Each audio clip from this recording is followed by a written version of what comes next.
It's been almost a quarter of a century since the release of Ever17, The Out of Infinity, the second installment in Kindle Imagine Develops Infinity series and one of the most infamous visual novels of all time. Written by Kotaro Uchikoshi and directed by Takumi Nakazawa, the game would follow dual protagonists Takashi and Kid as they and several others would become trapped in a collapsing underwater theme park, cut off from communication with the outside world. Will help arrive by the time the theme park sinks? Or is all completely hopeless? And just what could the reason be behind the sinking of the theme park in the first place? This is Ever17, the follow-up to Never 7, and I have a lot to say about it. This review will be divided into two parts, what I liked and what I didn't like. Starting off with what I liked, the start. Compared to Never 7, Ever17 did a much stronger job at getting me invested in the story right from the beginning. After all, the accident in Lemieux, the theme park they stand in, happens right from the get-go. So this time around, there's not a few hours of slice of life build-up before anything interesting starts happening. You get something going on right from the beginning. Never 7 was designed mostly around the romance, with the sci-fi plot elements being in the background. But Ever17 had more of a 50-50 approach between its focus on the sci-fi heavy plot and the romance and character interactions. I definitely felt that shift in approaches and liked the general direction they took. At least for me, it helped make the game feel more engaging. Beyond the start of the game, I also really liked the latter half of the story. I think the last three character routes, those of Yu, Sara, and Coco, are incredibly well done. I still remember being in complete awe after finishing up the Yu route. I kept thinking about it for a good little while afterwards, and I know I'm not alone in that sentiment. Now the final route, that of Coco, left me off with some of the craziest reveals I've ever seen out of a visual novel. Speaking of which, that's yet another aspect about the game I really liked, the plot twists. I suppose most routes in this game have some sort of reveal that shifts the audience's perspective on the established story, and some of them I admittedly saw coming, but there's some twists in this game that just made my jaw drop as I was reading. I don't know if the ultimate reveals of the twists will end up wowing you the same way they wowed me, but I definitely felt my fair share of surprises from the game. And I was very impressed by how careful the game was about how much information to reveal at different points in the story. Beyond the twists, I was also a fan of the story's atmosphere and design. The artwork is nice and clean, the music's very comfy when there's downtime with the cast, and when it gets serious, Takashi Abo cranks it up a notch to give some of the most chilling tracks from his career. As for its general design, the route branching does require a guide, but is fairly straightforward overall, which is nice to see. And the route structure of the game is thematically very sound and sensical given the ideas Ever17 tries to convey. That leads me into my last major piece of praise for the game, the ideas.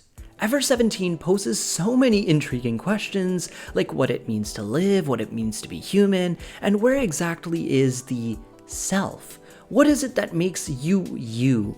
And more than that, is the scenery your eyes perceive truly real? But that's just about all the praise I have for Ever17. Now, I want to talk about what I didn't like. First up, some of the characters. By and large, I did find most of Ever17's cast more compelling than Never 7's, but by and large, I still ended up in the exact same boat as before.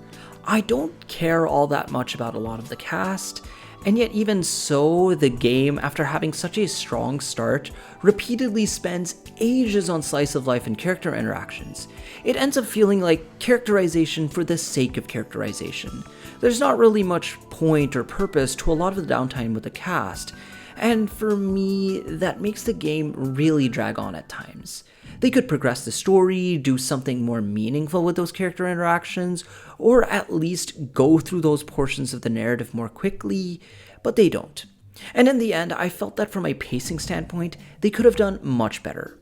I hear that in Ever17's remake, this was a primary concern they tried to address, but I'll cover the Ever17 remake in a separate video later down the line if there's enough interest in one. Beyond the characters, I also just did not like the Takashi half of the game. The Tsugumi route is alright, I guess. while there's parts to it that I kinda cringe at a little, I think this route has some interesting philosophical ideas, and it also has the strongest romance from the entire game. But overall, I just didn't find it to be the most compelling. Meanwhile, the Sora route is, almost completely useless. I actually became so disengaged by this part of the game, I ended up leaving Ever17 on hold for a good 5 months. It repeats so many of the same points as the Sugumi route, but doesn't add anything nearly as meaningful to the narrative. And given the subject matter of Sora's route, I found it especially disappointing. This route could have been so much more than it actually was.